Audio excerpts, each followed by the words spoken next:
Hey, Greg Spindler.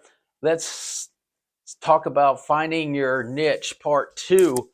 Um, People want to be around people that they have something very, very, very in common with. They want somebody who understands them and can relate to very, very quickly. Remember, time is precious, so they don't want to waste time with someone who doesn't understand them. So that's where you want to find your niche. What do you already know? What is your common language that you use with other people who is your like inner circle of friends and in your industry, that sort of thing. So with me, it was the sport of triathlon and running. It was easy for those people to seek me out because it was really quickly that I understood them because I understand what the training was, understand what the racing was, the the desires of such extreme levels.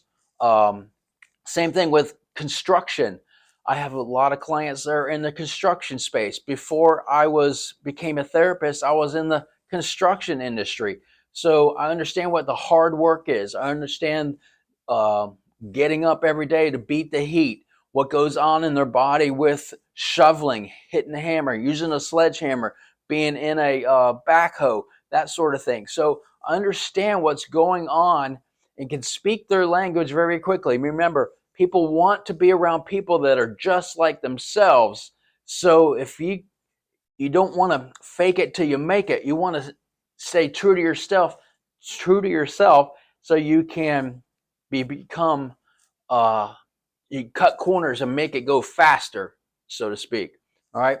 Stop listening to people that have never been in the game. All right. If you're getting advice from people that have been on the sidelines or in the fan or the stands, just cheering you along, they don't understand what it takes. All right. Talk to people that have been in the game. Seek out information. Stay true to yourself.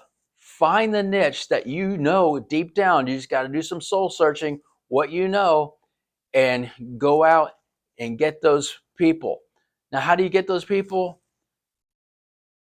It's not just having a massage table and setting up a Google review or Google ads or uh, a Google listing. All right. You may need to write some articles in the space that you're an expert.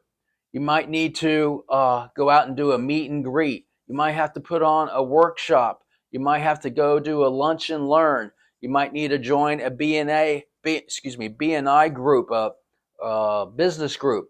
You might need to go to a Toastmasters class.